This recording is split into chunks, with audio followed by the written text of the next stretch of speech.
प्रधानमंत्री नरेंद्र मोदी ने आज इसरो के वैज्ञानिकों से मुलाकात की और उन्हें चंद्रयान-3 मिशन की सफलता के लिए बधाई दी।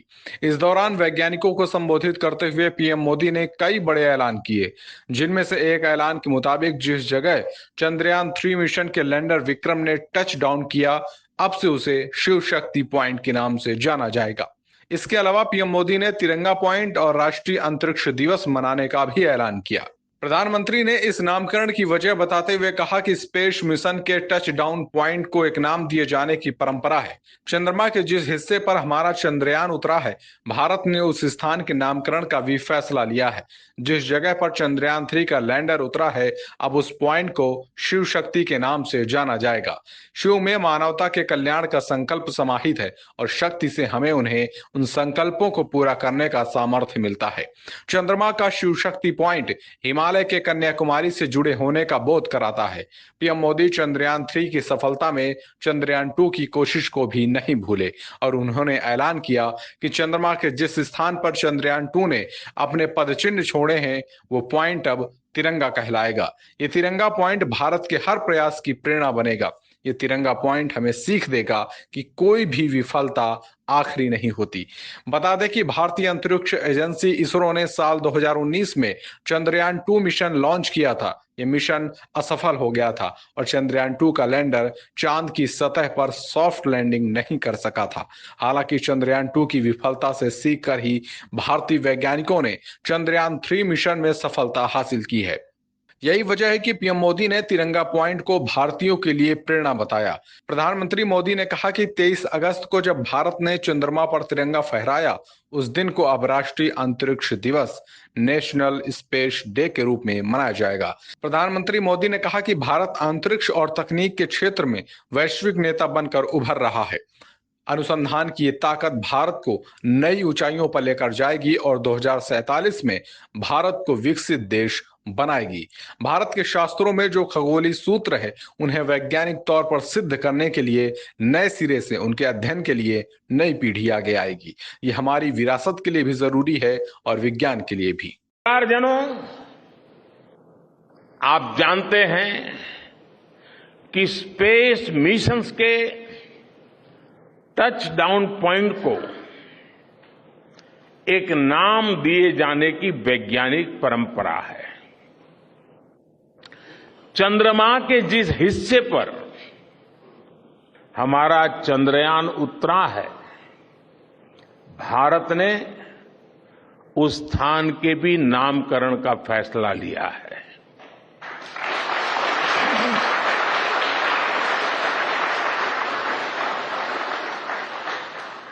जिस स्थान पर चंद्रयान-3 का मून लैंडर उतरा है, अब उस पॉइंट को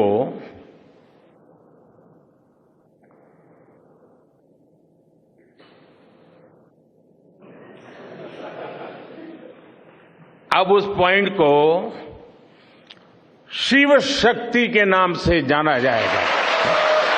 वाराणसी में G20 देशों की कल्चरल ग्रुप मीटिंग का शुक्रवार को समापन हो गया। अब शनिवार यानी 26 अगस्त को संस्कृत मंत्रियों की बैठक आयोजित की जाएगी। बैठक शुरू होने से पहले प्रधानमंत्री नरेंद्र मोदी ने एक वीडियो संदेश के जरिए संस्कृत मंत्रियों को संबोधित किया। पीएम मोदी आज ही अपनी दक्षिण अफ्रीका और ग्रीस की यात्रा से भारत वापस लौटे हैं। पीएम मोदी ने वाराणसी में G20 कल्चरल वर्किंग ग्रुप की बैठक में एक वीडियो संदेश में कहा, मुझे खुशी है कि हम वाराणसी में मिल रहे हैं, जो मेरा संसदीय क्षेत्र है। काशी न केवल दुनिया का सबसे पुराना जीवित शहर है, बल्कि यहाँ से कुछ ही दूरी पर स्थित सारनाथ भी है, जहाँ भगवान बुद्ध ने अपना पहला उपदेश दिया था। ये वास्तव में भारत की आध्यात्मिक और सांस्कृतिक राजधानी है। पीएम मोदी ने कहा कि संस्कृत में एकजुट होने की अंतर्निहित क्षमता होती है। ये हमें विविध पृष्ठभूमियों और दृष्टिकोणों को समझने में सक्षम बनाता है। हम अपनी शाश्वत और विविध संस्कृत पर बहुत गर्व करते हैं। हम अपनी अमूर्त सांस्कृतिक विरासत को भी बहुत महत्व देते हैं। प्रधानमंत्री ने आगे कहा, सांस्कृतिक विरासत सिर्फ वो नहीं जो पत्थर में गढ़ी जाती है, बल्कि ये परंपराएं, रीति रिवाज और त्योहार भी हैं जो पीढ़ियों से चले आ रहे हैं। हमारा मानना है कि विरासत आर्थिक विकास और विविधीकरण के लिए एक महत्वपूर्ण संपत्ति है। मध्य प्रदेश में विधानसभा चुनाव को समय काफी कम बचा है। बमुश्किल 1.5 महीने बाद आचार संहिता लग जाएगी। शनिवार को मध्य प्रदेश मंत्रिमंडल का विस्तार हो गया। गौरीशंकर बिसेन, राजेंद्र शुक्ल और राहुल लोधी ने शपथ ली। शपथ के बाद मीडिया से बातचीत में तीनों ने कम समय मिलने की बात का अपने हिसाब से जवाब दिया। राहुल लोधी ने कहा कि पार्टी का 150 सीटें जीतने का लक्ष्य है। पहली शपथ लेने वाले गौरीशंकर बिसेन ने कहा कि हमारी प्राथमिकता तो राज्य का चहुमुखी विकास और जन कल्याण है। माननीय मुख्यमंत्री की व्यस्तता के कारण 2-3 मंत्रिमंडल का विस्तार टला है, लेकिन आखिर मंत्रिमंडल विस्तार हो गया। समय कम होने की बात पर बिसेन ने कहा कि आप देखते जाइए, सब बढ़िया होगा। बता दें कि पूर्व मंत्री और विधायक गौरीशंकर बिसेन अन्य पिछड़ा वर्ग से आते हैं। अभी वे मध्य प्रदेश पिछड़ा वर्ग आयोग के अध्यक्ष भी हैं। 1952 में गौरीशंकर बिसेन का जन्म बालाघाट में हुआ था। गौरीशंकर बिसेन ने 7 बार विधायक और लोकसभा का चुनाव जीता है।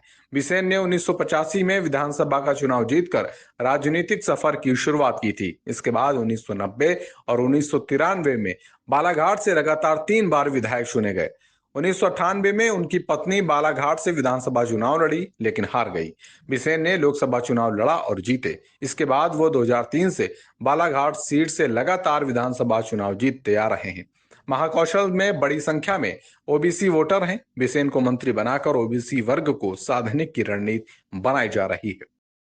बता दें कि पूर्व मंत्री और रीवा विधायक राजेंद्र शुक्ल फिर मंत्री बने हैं। रीवा में जन्मे शुक्ल ने इंजीनियरिंग की पढ़ाई की। वे 2003 में विधानसभा चुनाव जीतकर राजनीति में सक्रिय हुए। इसके बाद 2008 और 2013 में विधानसभा चुनाव जीता। 2013 में शुक्ल मंत्री बने। 2018 में भी चुनाव जीते। शुक्ला विंध्य में पार्टी का ब्राह्मण चेहरा है। शुक्ल को मंत्री बनाकर पार्टी क्षेत्र की जनता को साधने की कोशिश में है।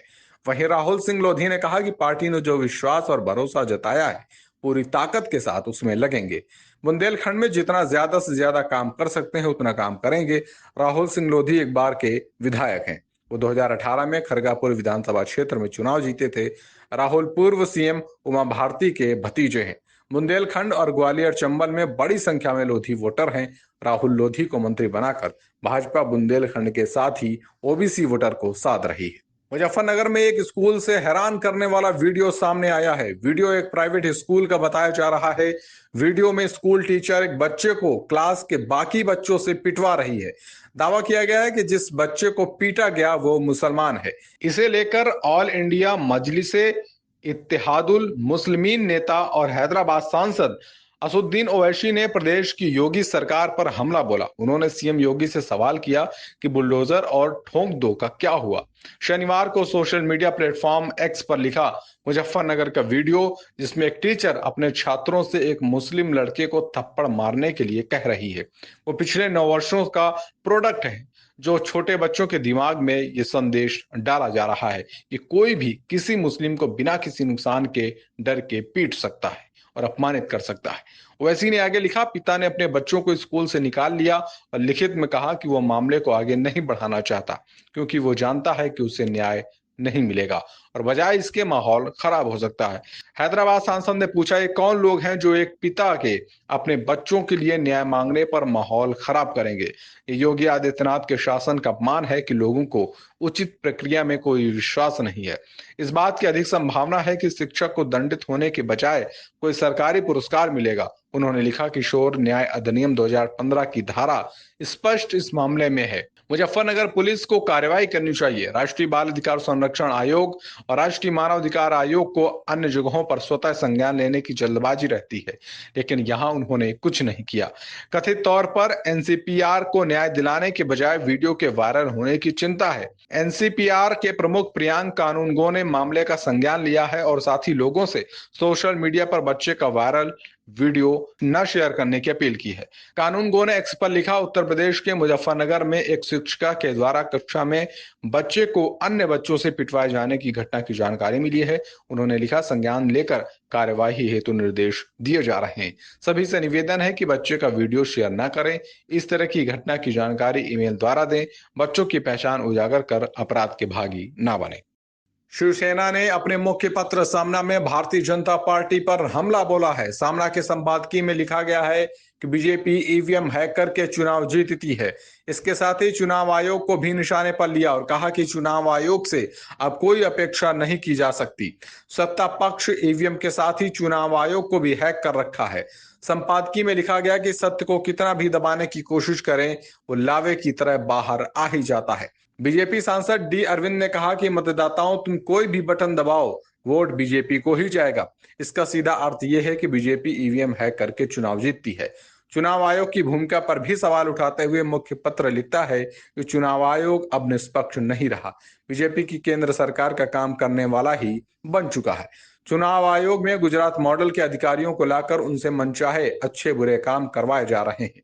महाराष्ट्र में जिस तरह से शिवसेना और धनुष बाण चिन्ह शिंदे गुट के हाथ में दिए गए हैं, इस मनमानी पर मुहर लग चुकी है। सामने आगे लिखता है कि आज बीजेपी ईवीएम प्रेम दिखा रही है, लेकिन ईवीएम में गोलमाल किया जा सकता है कि इसका सबूत बीजेपी ने दे दिया है। बीजेपी नेता सुब्रमण्यम स्वामी तो ईवीएम घोटाले पर ग्रंथ लिखकर इसके खिलाफ सुप्रीम कोर्ट तक गए थे। इसमें कहा गया है कि America, Europe, Japan, Germany, Bangladesh, France जैसे देशों ने ईवीएम को हटा दिया, लेकिन जनता का विश्वास खो चुकी मोदी सरकार ने अविश्वसनीय ईवीएम का इस्तेमाल जारी रखा। दावा किया कि बीजेपी ईवीएम का इस्तेमाल केवल लोकसभा चुनाव में करती है। अखबार लिखता है कि मोदी शाह को राज्यों की सत्ता में इंटरेस्ट नहीं है। ईवीएम घोटाला सिर्फ लोकसभा चुनाव जीतने के लिए ही एकमात्र सूत्र बनाया गया है। इसमें कहा गया है कि ईवीएम में दिए गए वोट पर मतदाताओं का संदेह लोकतंत्र की हार है। हमने जिसे वोट दिया वो प्रत्याशी को मिला या नहीं, इस संदेह का निराकरण चुनाव आयोग नहीं कर सकता। तो इन भाजपाई बड़बोली कठपुतलियों का कोई उपयोग नहीं। चुनाव आयोग को बीजेपी कार्यालय में रूपांतरित करना ही सही होगा। सामना के संपादकीय कहता है कि बीजेपी का एक सांसद ईवीएम घोटाले को स्वीकृति दे रहा है, तो भी देश का चुनाव आयोग शांति के साथ इसे सहन कर रहा है। आज टीएन शेषन होते तो ईवीएम के गोदाम पर बुलडोजर चला दिया जाता, लोकतंत्र की रक्षा होती। उत्तराखंड के 4 राजकीय मेडिकल कॉलेजों में शैक्षिक सत्र 2023-24 को एमबीबीएस की पढ़ाई में हिंदी पाठ्यक्रम लागू किया जाएगा। हिंदी पाठ्यक्रम तैयार करने के लिए गठित समिति ने सरकार को रिपोर्ट सौंप दी है। स्वास्थ्य मंत्री डॉक्टर धन सिंह रावत ने कहा कि एमबीबीएस हिंदी पाठ्यक्रम लागू करने के लिए तैयारी अंतिम चरण में है। अब मेडिकल कॉलेजों में अंग्रेजी के साथ साथ हिंदी की भी डॉक्टरी की पढ़ाई होगी। मध्य प्रदेश की तर्ज पर एमबीबीएस की पढ़ाई में हिंदी पाठ्यक्रम लागू करने के लिए प्रदेश सरकार ने 2 सदस्यीय समिति गठित की थी। समिति में एनएचबी चिकित्सा शिक्षा विश्वविद्यालय के कुलपति प्रोफेसर हेमचंद्र, राजकीय दून मेडिकल कॉलेज के रेडियोथेरेपी विभाग के विभागाध्यक्ष प्रोफेसर दौलत सिंह शामिल थे। शुक्रवार को समिति ने हिंदी पाठ्यक्रम तैयार करने को 7 पेज की रिपोर्ट सरकार को सौंपी है। समिति ने मध्य प्रदेश में लागू हिंदी पाठ्यक्रम का विस्तृत अध्ययन किया। बताया उसी तर्ज पर राज्य के मेडिकल कॉलेजों के लिए भी हिंदी में पाठ्यक्रम तैयार किया है। चिकित्सा शिक्षा विश्वविद्यालय ने अपनी शैक्षणिक एवं एकेडमिक समिति में हिंदी पाठ्यक्रम को पारित करने के बाद अंतिम स्वीकृति के लिए शासन को भेज दिया है। स्वास्थ्य मंत्री ने बताया कि राज्य में काफी छात्र छात्राओं की स्कूली शिक्षा हिंदी माध्यम से हुई होती है। इसके चलते एमबीबीएस कोर्स की पढ़ाई के दौरान उनके सामने कठिनाई आती है। इसे देखते हुए राज्य के मेडिकल कॉलेजों में अंग्रेजी माध्यम के साथ हिंदी में भी एमबीबीएस की पढ़ाई कराने का निर्णय 1 साल पहले लिया गया था। इसी शैक्षणिक सत्र से मेडिकल कॉलेजों में हिंदी पाठ्यक्रम लागू किया जाएगा। मध्य प्रदेश उच्च न्यायालय के पूर्व न्यायाधीश न्यायमूर्ति मूलचंद्र गर्ग को राज्य आरक्षण नीति की समीक्षा के लिए मेघालय सरकार की ओर से गठित विशेषज्ञ समिति का अध्यक्ष नियुक्त किया गया है। बता दें कि खासी और गारो आदिवासियों के लिए 40-40%, अन्य पिछड़ी जनजातियों के लिए 15% और सामान्य वर्ग के लिए 5% आरक्षण का प्रावधान करने वाली आरक्षण नीति की खासी हिल्स क्षेत्र के कुछ संगठनों की मांग के बाद समीक्षा का प्रस्ताव किया गया था। मुख्यमंत्री कोनराड के संगमा की अध्यक्षता में शुक्रवार को हुई राज्य मंत्रिमंडल की बैठक में गर्ग और विशेषज्ञ समिति के 4 अन्य सदस्यों के नाम को मंजूरी दी गई। इलाहाबाद उच्च न्यायालय के पूर्व न्यायाधीश न्यायमूर्ति डॉक्टर सतीश चंद्र को भी समिति के संवैधानिक कानून में विशेषज्ञ सदस्य के रूप में नियुक्त किया गया है। न्यायमूर्ति चंद्र सीमा शुल्क, उत्पाद शुल्क और सेवा कर अपीली न्यायाधिकरण के पूर्व अध्यक्ष भी हैं। अन्य 3 विशेषज्ञ सदस्यों में शिलांग के एनईएसयू समाजशास्त्र विभाग के प्रोफेसर डीवी कुमार, भारतीय जनसंख्या विज्ञान संस्थान मुंबई के प्रजनन और सामाजिक जनसांख्यिकी विभाग के प्रोफेसर चंद्रशेखर और आईआईएम में अर्थशास्त्र और सार्वजनिक नीति के सहायक प्रोफेसर सुखदीप मुखर्जी हैं। मेघालय के कैबिनेट मंत्री अम्परीन लिंगदोह ने कहा कि विशेषज्ञ समिति के विचारार्थ विषय मौजूदा आरक्षण नीति का अध्ययन करना और यदि आवश्यक हो तो संशोधनों की सिफारिश करना और सभी हितधारकों के साथ व्यापक विचार विमर्श करना और सभी हितधारकों के विचार जानने के लिए राज्य के विभिन्न स्थानों का दौरा करना होगा। उन्होंने कहा कि विशेषज्ञ समिति को 12 महीने के भीतर मेघालय सरकार को अपनी रिपोर्ट सौंपने के लिए कहा गया है। हरियाणा सरकार में पूर्व खेल मंत्री संदीप सिंह पर लगे यौन शोषण के आरोपों को लेकर एक नया अपडेट आया है। चंडीगढ़ पुलिस की तरफ से मंत्री संदीप सिंह के खिलाफ चंडीगढ़ की डिस्ट्रिक्ट कोर्ट में चार्जशीट पेश की गई है, लेकिन इस चार्जशीट में चंडीगढ़ पुलिस की तरफ से दुष्कर्म की धारा को हटा दिया गया है, जिसको लेकर अब पीड़ित महिला जूनियर कोच ने आपत्ति जताई है। मामले को लेकर आगे की सुनवाई कोर्ट करने वाला है। वहीं आरोप तय होने के बाद से ही संदीप सिंह के खिलाफ आपराधिक मुकदमा शुरू हो गया। चंडीगढ़ पुलिस की तरफ से कोर्ट में पेश की गई चार्जशीट से दुष्कर्म की धारा हटाने को लेकर महिला कोच के वकील एडवोकेट दीपांशु बंसल ने सवाल खड़े किए। बंसल का कहना है कि पुलिस की तरफ से दुष्कर्म के प्रयास को लेकर आईपीसी की धारा 376 और 511 नहीं जोड़ी गई। इसको लेकर वो अदालत में सुनवाई के दौरान बहस करेंगे। चंडीगढ़ पुलिस की तरफ से जो चार्जशीट पेश की गई है उसमें महिला कोच और मंत्री संदीप के बीच सोशल मीडिया पर चैट को अहम सबूत के रूप में शामिल किया गया है। चंडीगढ़ पुलिस ने चीफ जुडिशियल मजिस्ट्रेट अमन इंदर सिंह संधू की अदालत के यह चालान पेश किया गया है। इसके अलावा महिला कोच के मोबाइल फोन का डाटा भी चंडीगढ़ पुलिस ने हासिल कर लिया है। महिला कोच के फोन की फॉरेंसिक और साइबर विशेषज्ञों की जांच के बाद फोन का डाटा हासिल हुआ। महिला कोच ने मंत्री पर आरोप लगाया था कि मंत्री संदीप सिंह ने उससे कहा कि वो उन्हें खुश रखे और वो उसे खुश रखेंगे। आपको बता दें, महिला कोच ने चंडीगढ़ पुलिस को बीते साल दिसंबर में शिकायत दर्ज करवाई थी। इसके बाद महिला कोच की तरफ से यह भी कहा गया कि मंत्री संदीप सिंह ने उसे केस वापस लेने के लिए कहा है, जिसके बदले में वो कुछ भी करने को तैयार है। तमिलनाडु के मदुरै रेलवे स्टेशन पर एक ट्रेन के डिब्बे में शनिवार तड़के आग लग गई। हादसे में कम से कम 10 यात्रियों की मौत हो गई।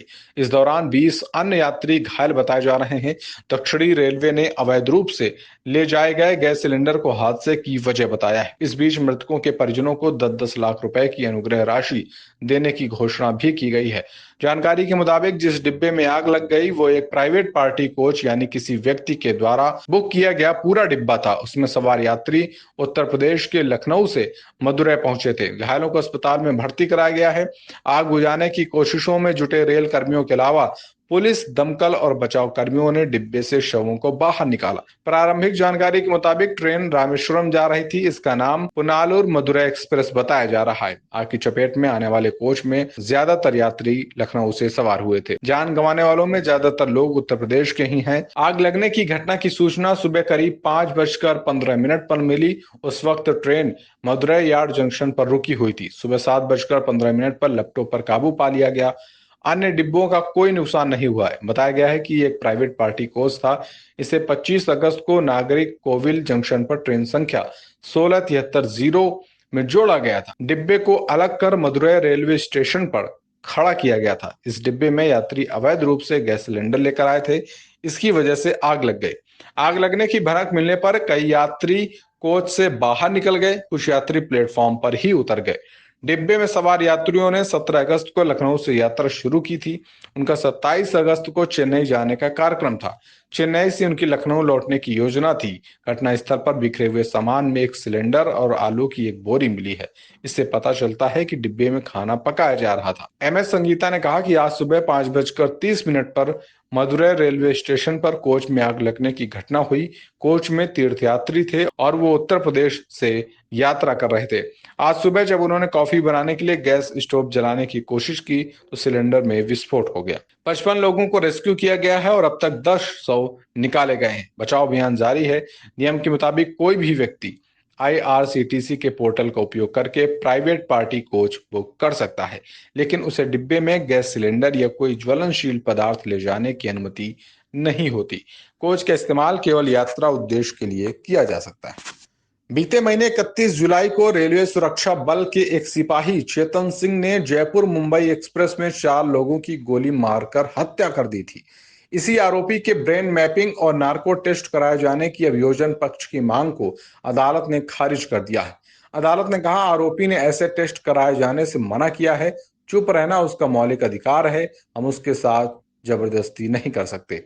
मारे गए लोगों के परिवारजनों की सहमति के बाद अभियोजन पक्ष ने अदालत से अपील की थी। इसमें कहा गया है कि आरोपी का नार्को टेस्ट, ब्रेन मैपिंग और पॉलीग्राफ टेस्ट कराए जाने को लेकर इजाजत दी जाए, क्योंकि व्यक्ति का अपराध बहुत ही गंभीर श्रेणी का है।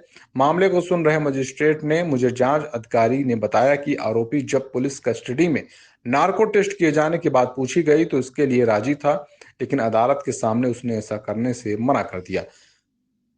उन्होंने कहा, मेरे सामने जब हमने उससे टेस्ट कराए जाने की बात पूछी तो उसने अपने स्वास्थ्य कारणों का हवाला देते हुए मना कर दिया। चूंकि आरोपी नहीं चाहता कि उसका कोई टेस्ट किया जाए तो हम उसके साथ जबरदस्ती नहीं कर सकते। आरपीएफ का एक जवान चेतन सिंह अपने साथियों के साथ यात्रियों की आरपीएफ का एक जवान चेतन सिंह अपने साथियों के साथ यात्रियों की सुरक्षा के लिए ट्रेन में तैनात था, जहां पर उसकी तबीयत खराब होने की वजह से उसने अपने साथ चल रहे एएसआई से छुट्टी मांगी, लेकिन एएसआई ने छुट्टी देने से मना कर दिया। इसके बाद आरोपी ने सुबह करीब 5 बजे सबसे पहले अपने सीनियर की गोली मारकर हत्या कर दी। उसके बाद